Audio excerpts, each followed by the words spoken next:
Inesperado, um podcast de Inês Jorge. Alô malta, sejam bem-vindos a mais um episódio do podcast. Cá estou eu mais uma semana e desta vez num cenário muito diferente daquilo que é habitual, porque eu estou fora de casa, estou neste momento a trabalhar na Volta a Portugal Feminina, acaba no domingo, hoje é sexta e para haver podcast tem de ser assim. Eu depois vou até publicar um story com todo o layout que está atrás de mim para a gravação deste podcast, porque a minha câmara está em cima de uma mesa de cabeceira, por cima com a minha mala de viagem, por cima um caixote do lixo, um mini sabonete e depois está assim a câmara. E eu acho que é engraçado pôr uma foto para vocês perceberem todo o cenário por trás da gravação. Mas vamos lá falar do que é que aconteceu na minha vida nestas últimas 2 semanas, pelo menos daquilo que deve ser falado para já. Portanto, primeira coisa que eu quero falar convosco e contar-vos é sobre um workshop de estampagem que eu fui fazer e que eu adorei. Já era para ter falado no episódio passado, só que esqueci-me. Não sei como é que me esqueci, mas foi das coisas mais giras que eu fiz nos últimos tempos.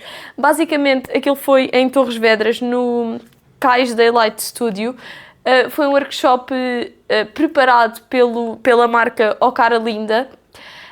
E eu descobri aquilo porque eles comentaram um vídeo meu no TikTok a dizer: não sei o quê, ouvi Torres Vedras, vai haver um workshop de estampagem. E eu, é o tipo de coisas que eu gosto de fazer e, portanto, convidei a minha amiga Matilde, que é uma amiga minha, tipo, desde o 5º ano, mas neste momento a nossa amizade faz-se de estarmos juntas 3 vezes por ano. E eu achei que podia ser um bom momento para irmos as duas. E então lá fomos para Torres, fomos até ao Cais Daylight Studio, chegamos lá, uma vibe toda assim, bué clean, um estúdio super clean, assim todo branquinho, e depois vimos que tinha algumas peças da marca da O Cara Linda à venda, tinha também lá imensas estampas para fazer a estampagem, e depois lá começa então o workshop. Basicamente, aquilo consistia na estampagem de uma t-shirt, mas eles fazem também tote bags. Segundo eu sei, vai haver também uma versão do workshop ainda mais gira, em que cada pessoa pode levar a sua peça e estampá-la com o que quiser, personalizá-la. Eu acho que isso vai ser ainda mais giro, mas naquele caso era uma t-shirt branca e nós podíamos estampar da forma que quiséssemos, com as estampas que quiséssemos, daquelas que havia lá para escolher. Pronto, e depois basicamente como é que funciona o processo? Nós escolhemos, pegamos naquelas que queremos, temos a nossa t-shirt com uma tela branca e vamos fazendo, digamos assim, o design que nós queremos com as estampas. Quando está tudo feito, metemos uma fita cola especial por cima, que é para elas não saírem do sítio. Depois levamos para uma mesa onde tinha, neste caso, a máquina de estampar, mas que eu percebi também que um ferro de passar a ferro serve de igual forma e, portanto, depois é estar ali a fazer pressão durante alguns segundos para certificar que a estampa passa para a camisola. E depois, a parte mais satisfatória é tirar aqueles autocolantezinhos e verem a estampa a ficar lá na camisola. Eu gostei muito, é uma coisa que eu aconselho a fazer, é até uma coisa que eu não sei se não vou fazer posteriormente em casa, porque de facto é muito fácil, basta comprar aquele material que se usa para estampar e dá para fazer perfeitamente em casa se não for uma coisa muito complexa. Portanto, olhem, foi uma coisa que eu gostei mesmo muito de fazer e que me tinha esquecido de partilhar e, portanto, cá estou eu desta vez a partilhar convosco. Entretanto, o que é que eu fiz mais também ao longo destas 2 semanas? Fui ao Badoca Park. E eu tinha ido ao Badoca Park, a última vez devia ter, sei lá, uns 10 anos. Não sei, mas não era muito mais do que isso, de certeza. Lembro-me até que na altura me assustei lá com um burro, porque estava demasiado perto do burro. E depois ele aproximou-se e então pânico logo. Porque eu acho que já falei disto aqui. Eu gosto de animais, eu sinto carinho pelos animais, mas não tão perto de mim assim, percebem? Espero que não me julguem. Se julgarem, olha, também é o que é. Também julgo outras pessoas por outras coisas, portanto... lá fui eu, passado não sei quantos anos, revisitar o Badoca Park e foi um dia muito giro. Aquilo é muito giro, a parte do safari em si é a mais fixe porque nós estamos lá naqueles carrinhos muito perto dos animais e, além de vermos os animais de perto, o que eu mais gostei foi da explicação da guia, porque de facto dá para aprender coisas interessantes. E eu apontei aqui algumas e vou partilhar convosco. E isto fica já como a parte da curiosidade da semana, porque são várias curiosidades que eu aprendi naquele dia. Basicamente, não sei se vocês sabiam, mas as hienas, os machos e as fêmeas têm o mesmo órgão reprodutor. Eu achei isto, uau, como assim? E claro, e que, como em quase todo o mundo animal, são as hienas fêmeas que mandam, ou seja, elas comem primeiro, os machos só comem aquilo que elas deixarem e aquilo que sobrar. E honestamente, há quantos milhares de anos é que estes animais todos duram?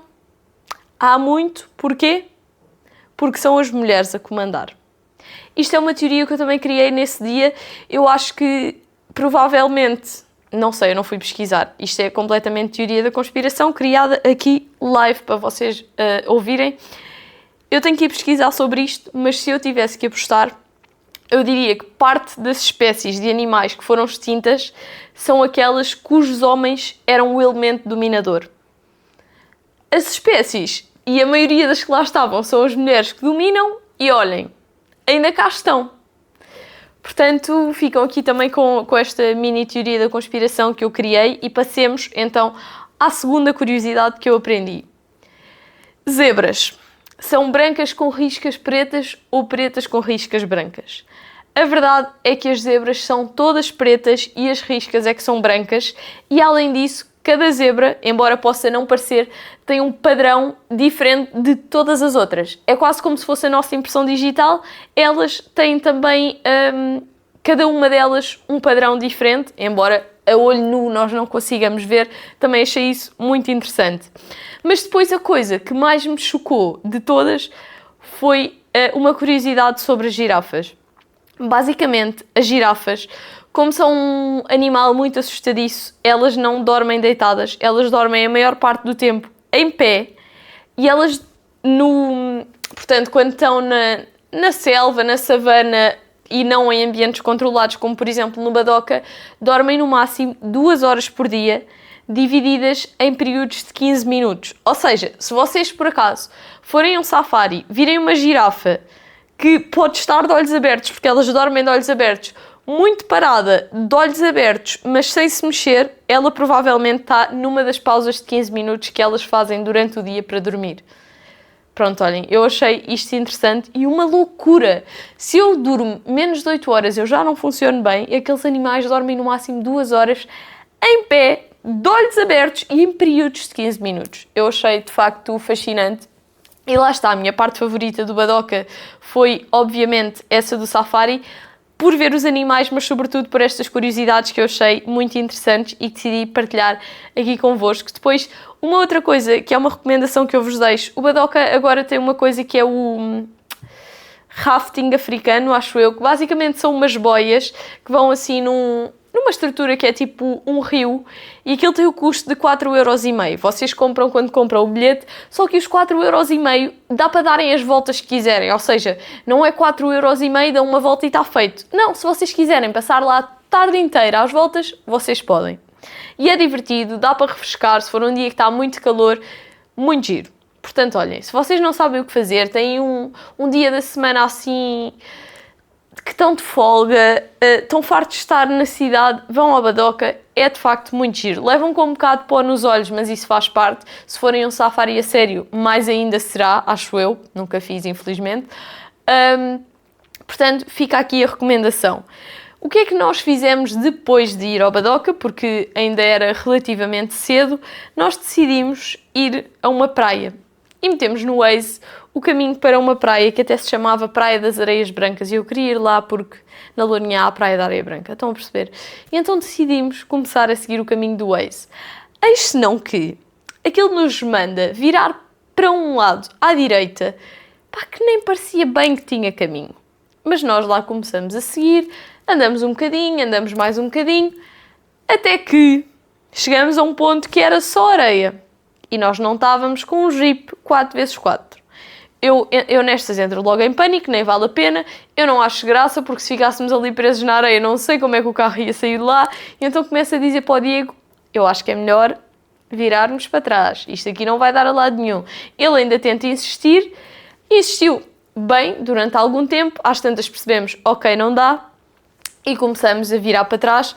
E eu tenho a certeza que neste momento, se fosse o meu carro, tinha lá ficado empanado. E depois como é que se tira um carro da areia? Não sei, estão a perceber? Às vezes não vale a pena também pôr-nos demasiado a jeito. Olha, este é o tipo de situação em que a expressão pôr a jeito faz sentido. É tipo, se nós já estamos a ver que vamos ali ficar presos na areia, não vale a pena tentar mais, há de certeza praias com acessos mais fáceis e foi isso que nós fizemos. Acabámos por ir a uma praia, passámos o resto do dia lá na praia, assim, a apanhar uma aragenzinha, porque também estava bastante calor, até soube bem, e depois ao fim do dia voltámos então a Lisboa. E foi um dia muito bem passado, portanto, fica aqui a recomendação uma vez mais. Entretanto, coisas que eu também fiz, fui ao Rock in Rio, fui ao primeiro dia de Rock in Rio, dia da Katy Perry, Pedro Sampaio, Kalema, que eu não cheguei a ver porque não cheguei a tempo. E o que é que eu tenho a dizer sobre esta edição do Rock in Rio? Na edição passada já havia shuttle, mas eu fui de Uber até onde dava para ir, e então nunca tinha andado no shuttle. Mas desta vez era a opção que me daria mais jeito. E então, é assim, do shuttle em si eu não tenho absolutamente queixas nenhumas, não sei o que é que eu ia dizer, não tenho absolutamente queixas nenhumas, acho que correu tudo bem. Agora, o caminho para chegar ao shuttle, eu não sei quantas voltas é que eu tive que dar à Estação do Oriente para encontrar o fim de uma fila e depois estar algum tempo na fila, mas lá está, isso não foi o chato. Eu acho só que não estava muito bem indicado onde é que iniciava e onde é que acabavam as filas. Havia duas, eu nunca percebi sequer onde é que a outra fila começava. Essa parte foi um bocadinho confusa. E foi também isso que fez com que eu não chegasse a tempo do Kalema, mas isso é assim problema meu, tivesse-me começado a despachar mais cedo. Acho que foi um concerto muito fixe, não vi, é o que é. Cheguei então a tempo de concerto de Pedro Sampaio. Eu já tinha visto o Pedro Sampaio na última edição do Rock in Rio, eu tinha adorado, acho que ele é muito mais um artista de atuar à noite do que de atuar às 7 da tarde, atuou assim desta vez no Palco Mundo e acho que isso é um palco que faz sentido para ele. Agora, aquele horário, pá, eu diverti-me, mas estava demasiado calor para estar ali naquela energia. Gostei, acho que ele deu ganda show, ele dá sempre ganda show, as músicas são muito animadas, até a minha mãe estava tipo a dançar bué contente com aquelas músicas, portanto acho que sim, foi um show muito fixe, mas aquele horário, pá, honestamente, aí acho que vacilaram um pouco, mas é o que é, também não dá para agradar a todos, portanto nada assim a dizer. Tenho pena, nesse dia, não ter ido ao concerto da Bárbara Bandeira, porque depois vi malta na net a dizer que tinha sido um grande concerto e eu, nessa altura, estava sentada a descansar para ver depois o concerto da Katy Perry e então acabei por não ir e depois arrependi-me, mais valia ter ido, mas pronto, olhem, às vezes nós fazemos escolhas pouco conscientes e essa foi uma delas. Acabei depois, então, a ver a Katy Perry e não fiquei lá até ao fim. Honestamente é assim, não fiquei não porque estivesse a odiar, mas também não estava a amar. E se calhar foi mais uma questão de expectativas minhas do que um mau concerto da parte dela. Eu achava que conhecia muito mais músicas do que aquelas que conhecia. Esse é o primeiro ponto. E eu estar num concerto onde depois algumas músicas eu não conheço assim tanto, cai logo um bocado ali a vibe e então acabámos por sair um bocadinho antes das últimas músicas porque também, pá, a minha mãe e a minha irmã iam trabalhar no dia seguinte e assim não apanhávamos tanta confusão, mas no geral a experiência de Rock in Rio mais uma vez foi positiva, é um festival que eu gosto muito, não andei particularmente a experienciar lá a questão de stands e brindes e essas coisas porque nunca me apetece estar tanto tempo nas filas, já estou na fila para comer e chega para mim. Mas eu gosto muito da vibe do Rock in Rio, fartamos-nos de andar lá dentro, também de levar com pó, depois está muito calor à noite, muito calor de dia e muito frio à noite, essa questão é um bocado mais chata, mas é um festival que eu gosto, provavelmente continuarei a ir. E também, uma coisa que eu queria acrescentar é assim, lá está, eu não acho que o show da Katy Perry tenha sido mal de todo, mas o último grande show que eu tinha visto e que eu amei e que até agora continua a ser o melhor concerto que eu vi foi do Bad Bunny e eu acho que, honestamente, dificilmente outro artista tão cedo vai superar aquele concerto. Portanto, eu acho que muita gente gostou e ainda bem, e eu também gostei, só não amei o concerto. Basicamente, foi isso. Agora, recuando aqui um bocadinho a toda a preparação do Bad Bunny, porque isto começa no antes, mas vai para o pós-Rock in Rio, eu disse Bad Bunny era Rock in Rio, começa no pré-Rock in Rio, mas passa para o pós-Rock in Rio. Tal como eu disse, eu cheguei atrasada, ou seja, nem sequer vi o concerto do Kalema, e eu já sabia que estava atrasada, portanto, eu despachei-me a correr, como eu quase sempre faço. Tomei um banho muito rápido, sequei o cabelo muito rápido, fiz ondas muito rápido, tudo à pressa, como sempre. E quando eu saio de casa, está uma fumarada, tipo, na casa de banho e na sala, aquele fumo depois de secarmos o cabelo. Eu sei que isto para as raparigas certamente é uma referência que estão a perceber, e para os rapazes que têm namoradas ou mães ou irmãs também devem saber mais ou menos o que eu estou a dizer. Quando nós secamos o cabelo durante bué de tempo, às vezes fica fumo, e ficou, mas ficou mais fumo do que é normal e com um cheiro que também não era normal. E quando eu saio de casa percebo que esse cheiro está também no meu cabelo e penso, ok, alguma coisa aqui não deu certo, mas eu hoje também não vou lidar com isto. Tenho a certeza que quando lavar o cabelo amanhã o cheiro desaparece, está-se bem, está tudo ok. Depois, entretanto, vou para o festival, pó e tal, o cabelo fica ainda pior, durmo com aquele cheiro no cabelo, enfim, má decisão, mas pronto, vou dormir, acordo no dia seguinte, cheiro o cabelo, ainda cheira assim, lavo o cabelo eventualmente. E quando eu lavo o cabelo, eu estou a lavar e a cheirar-me tipo a porco assado no espeto. Eu, meu Deus, o que é que está a acontecer aqui? Isto não é bom de certeza, porque estou a pôr shampoo, estou a pôr amaciador e o cheiro continua. Já não sei ao certo onde é que eu ia, porque entretanto a minha câmara sobreaqueceu, mas vamos voltar à história do cabelo queimado. Acho que estava na parte de eu já tinha tomado banho e aquilo continuava com cheiro e eu, ok, péssimo, queimei o cabelo, isto é real, o que é que eu faço agora? Como qualquer pessoa da minha geração, ChatGPT, o que é que eu faço agora? Socorro, ajuda-me. E ele disse primeiro coisas como não laves o cabelo demasiadas vezes, não metas fontes de calor no cabelo, mas a que me irritou mais foi eu em pânico a perguntar ao chat como é que eu salvava o meu cabelo queimado. Tinha-lhe dito que já tinha lavado o cabelo e depois ele estava a dizer não uses fontes de calor. E eu disse, tenho que usar um secador porque senão vou-me constipar, eu já sei como é que sou. E ele tem a audácia de me dizer que dormir de cabelo molhado não significa constipação. Essa aí, é assim, ele pode me ter ajudado, pode ter dito qual era a máscara que depois salvou o meu cabelo, mas estar a questionar se eu fico ou não constipada por dormir com o cabelo molhado, ele não sabe o meu histórico, ele não sabe que eu tenho asma e que isto é real para mim. É que pode não ser para as outras pessoas, mas para mim isto é completamente real. Então essa parte irritou-me, mas de facto depois o chat sugeriu-me uma máscara, eu fiz, cheira super bem, é da 3M, custou para aí 5 euros, porque estava em promoção no Continente. Eu adorei, usei, vou continuar a usar e portanto ficam aqui com esta dica. Passando agora ao que eu estou a fazer, voltando aqui ao início do podcast em que eu disse que estava na Volta a Portugal Feminina, estou de facto, começou na zona de Lisboa e entretanto estamos na zona da Mielhada, estamos na Coria.